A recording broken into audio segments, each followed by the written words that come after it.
और समझिए अच्छे से। कहता है टेरेस्ट्रियल ऑर्गेनिज्म जो अच्छे से ऑक्सीजन ले लेते हैं, बिकॉज हम लोग ऑक्सीजन कहाँ से लेते हैं? एटमॉस्फेयर से। और एटमॉस्फेयर में ऑक्सीजन का कंटेंट कैसा है?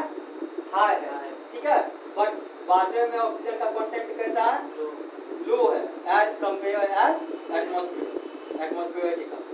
सो एक्वेटिक ऑर्गेनिज्म को एडवांटेज नहीं मिल पाता है, लेकिन टेरेस्ट्रियल ऑर्गेनिज्म को ऑक्सीजन लेने में एडवांटेज मिल जाता है।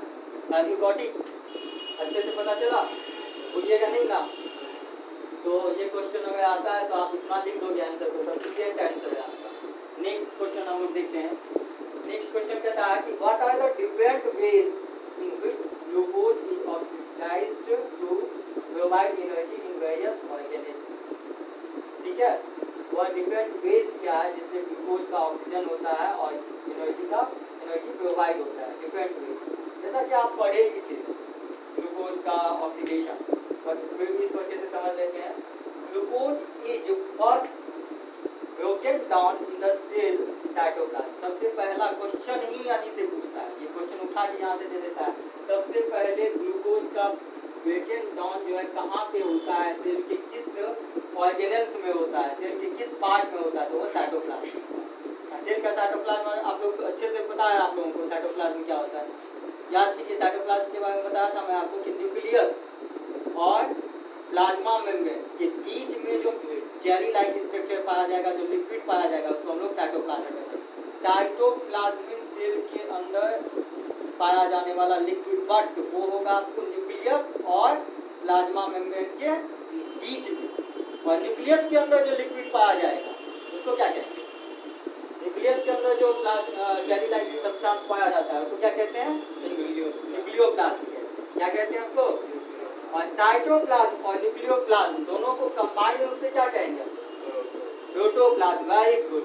साइटोप्लाज्म और न्यूक्लियोप्लाज्म दोनों को एक साथ हम लोग क्या कहेंगे? कंबाइंड रूप से प्रोटोप्लाज्म, जिसका हिंदी जीवदेह होता है। तो साइटोप्लाज्म में सबसे पहले ग्लूकोज का ब्रेकडाउन हुआ इनटू 3 कार्बन मॉलिक्यूल्स कॉल्ड पायोवेट, जिसको क्या कहते हैं? पायोवेट कहते हैं। क्लियर है यहाँ तक? ये क्वेश्चन पूछा था और इस क्वेश्चन में ऑब्जेक्टिव में इस टाइप का क्वेश्चन दिया हुआ था। हम लोग जब कल डिस्कशन किए थे तो ये क्वेश्चन जो है आपका ऑब्जेक्टिव में दिया हुआ था।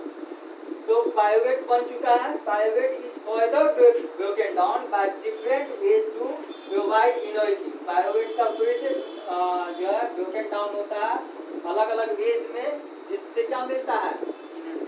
एनर्जी मिलता है। ठीक है, और कैसे एनर्जी मिलता है तो उसका डायग्राम जो है दिया हुआ है। The broken down of glucose by different pathways can be, वो नीचे जो है आपका डायग्राम जो है बनाया हुआ है कि ग्लूकोज सबसे पहले आपको पायोवेट और एनर्जी, ये कहाँ हुआ? ये हुआ आपका सेल के साइटोप्लाज्म। किसी को कोई कंफ्यूजन है? नहीं है ना कंफ्यूजन? साइटोप्लाज्म में जो है ग्लूकोज जो है वो ब्रोकन डाउन हुआ और पायोवेट प्लस एनर्जी बना। अब ईस्ट में क्या होता है? ईस्ट में जब ये प्रोसेस होता है तो बनता है ethanol plus CO2 carbon dioxide और एनर्जी बनता है। और इस प्रोसेस को क्या कहते हैं बताइए? इस क्वेश्चन पे जो है क्या इसकी है बताइए? इस क्वेश्चन ये जो प्रोसेस हुआ ईस्ट में, वेरी गुड, फर्मेंटेशन कहते हैं। ठीक है, क्या जवाब दिया? फर्मेंटेशन। किसने दिया? राहुल। बहुत अच्छा, राहुल के लिए क्लैप हो जाए। यही था इस बहुत अच्छा, क्लैप कीजिए। ठीक है, इसको तो राहुल अच्छा जवाब दिया कि फर्मेंटेशन कहते हैं। इसमें होता है एथेनॉल, CO2 और एनर्जी। अब ह्यूमन के मसल सेल्स में यहाँ पे बन जाता है लैक्टिक एसिड। क्या बनता है? लैक्टिक एसिड प्लस एनर्जी बनता है। ठीक है, कब होगा ये प्रोसेस? होगा in the absence of oxygen, oxygen की अनुपस्थिति में। ठीक है, जिसको हम लोग क्या कहते हैं?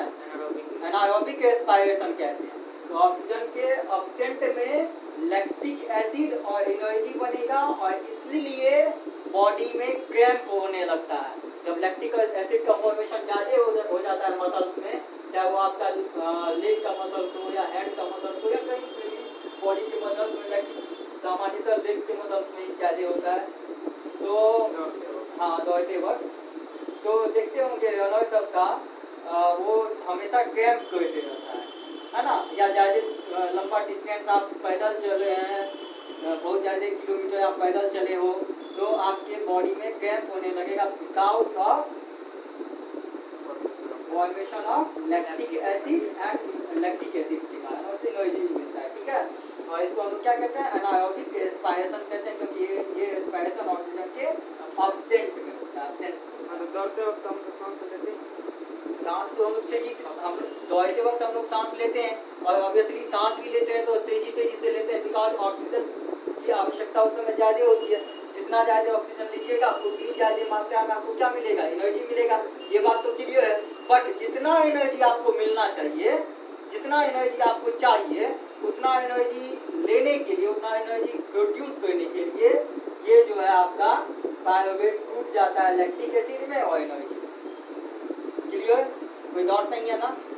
नेक्स्ट, माइटोकॉन्ड्रिया में क्या होता है, तो माइटोकॉन्ड्रिया में एरोबिक रेस्पिरेशन होता है, CO2 का फॉर्मेशन होता है, वाटर बनता है और साथ साथ क्या बनता है, एनर्जी बनता है, ठीक है।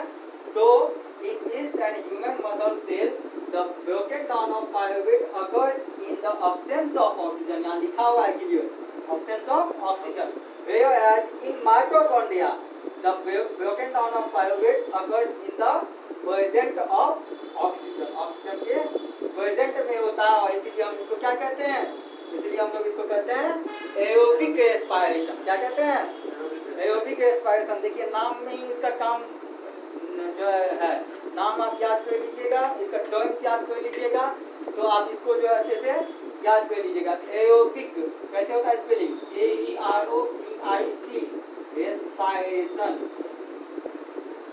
यानी ऐसा रेस्पिरेशन जो एयर के प्रेजेंट में होगा, और एयर में भी कौन सा एयर, ऑक्सीजन के प्रेजेंट में होगा, तो इसको एरोबिक रेस्पिरेशन कहा गया।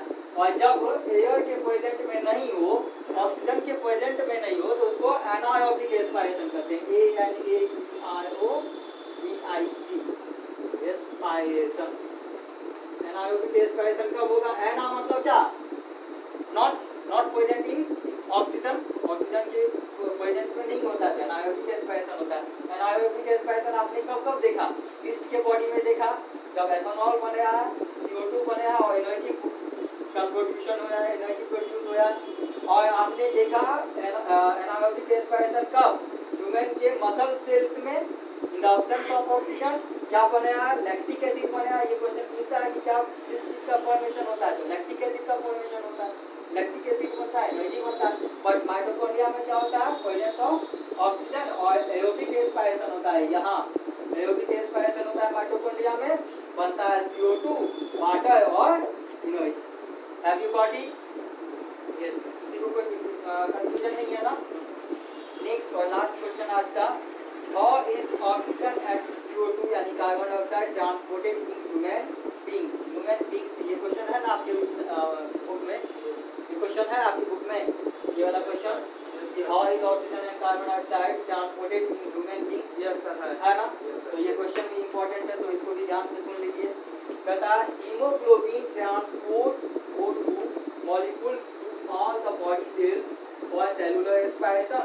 द हीमोग्लोबिन अभी हमने पढ़ा था, याद कीजिए जब आपको मैं बताया था कि ब्लड में जो है हीमोग्लोबिन, RBCS होता है, WBCS होता है और प्लेटलेट्स होता है। RBCS में हीमोग्लोबिन मौजूद होता है और हीमोग्लोबिन के कारण ही due to haemoglobin our blood is red. हमारा ब्लड किस कलर का होता है, रेड कलर का होता है। आरबीसी का होता है। हाँ, आरबीसी में जो हीमोग्लोबिन होता है उसके कारण। अगर कोई पूछेगा कि ब्लड का रेड कलर क्यों होता है, तो हीमोग्लोबिन नाम के प्रोटीन प्रेजेंट होने के कारण, हीमोग्लोबिन नाम के पिगमेंट प्रेजेंट होने के कारण आरबीसीएस का कलर या ब्लड का कलर जो है येलो रेड होता है, रेड। अगर वो नहीं रहा तो ब्लड वो नहीं रहा तब। और आगे हम लोग देखते हैं तो हीमोग्लोबिन जो है वही ट्रांसपोर्ट करता है ऑक्सीजन का। अच्छे से समझ में आ गया, किसके द्वारा ट्रांसपोर्टेशन होता है, हीमोग्लोबिन के द्वारा। और बॉडी के डिफरेंट पार्ट में आगे दिया हुआ था haemoglobin pigment present in the blood gets attached to O2 molecules that are obtained from breathing। कहाँ से आता है ये, वो ऑक्सीजन कहाँ से आता है, जब हम सांस लेते हैं, ब्रीथ करते हैं तो ऑक्सीजन आता है। इट दस forms oxyhemoglobin and the blood become oxygenated. और जब ब्रीथिंग करते हैं तो उस समय जो गैसेस आया ये लंग्स के द्वारा फिर ऑक्सीजन हमारे ब्लड में मिल गया और ऑक्सीजन प्लस हीमोग्लोबिन मिल के बना दिया ऑक्सी हीमोग्लोबिन। क्या बनाया? Oxy haemoglobin. और इस तरह से जो है वो ब्लड कैसा हो गया? ऑक्सीजनेटेड ब्लड हो गया, यानी उस ब्लड में ऑक्सीजन मिला हुआ है। इस टाइप के ब्लड को हम लोग ऑक्सीजनेटेड ब्लड कहते हैं।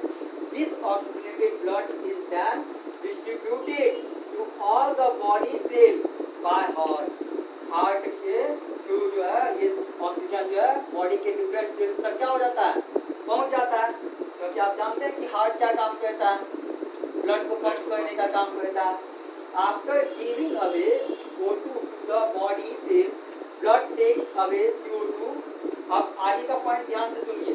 Which is the end product of cellular respiration? Cellular respiration का end product क्या है? CO2। CO2 बोले तो कार्बन डाइऑक्साइड। सेलुलर रेस्पिरेशन का एंड प्रोडक्ट तो यही है, कार्बन डाइऑक्साइड है। और ये कार्बन डाइऑक्साइड फिर से ब्लड में मिल जाता है। यहाँ पे लिखा हुआ है इस लाइन में, now the blood become deoxygenated. और अब ब्लड जो है क्या बन गया? डीऑक्सीजनेटेड ब्लड बन गया। इसी को इम्प्योर ब्लड भी कहते हैं। Pure blood means oxygenated blood and impure blood means deoxygenated blood. बिल्कुल क्लियर है ना? कभी भूलिएगा मत। प्योर ब्लड यानी ऑक्सीजनेटेड ब्लड और impure blood means deoxygenated blood.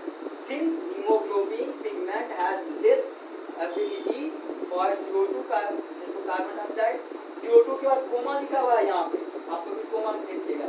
Carbon dioxide is mainly transported in the dissolved form. Carbon dioxide जो है हमेशा डिजॉल्व्ड फॉर्म में ट्रांसपोर्ट होता है। डिजॉल्व्ड फॉर्म मीन्स क्या? डिजॉल्व्ड फॉर्म बोले तो घुला हुआ है, समझे ना? फॉर्म में वो डिजॉल्व्ड फॉर्म में जो है ट्रांसपोर्टेड होता है। This deoxygenated blood gives O2 to lungs, alveoli and takes this deoxygenated blood gives CO2 and carbon dioxide to lungs, alveoli and takes O2 in return। ठीक है, ये deoxygenated blood जो होता है वो CO2 to lungs, alveoli and takes O2 to return, O2 in return। ठीक है, ये CO2 जो है आपको दे दिया और ऑक्सीजन को क्या कर दिया? रिटर्न कर दिया। यानी कि ये बात, ये प्रोसेस समझे, ये प्रोसेस को इस तरीके से समझिए कि लंग्स है आपका, लंग्स से चला गया ये हार्ट में, हार्ट से बॉडी के डिफरेंट पार्ट में चला गया।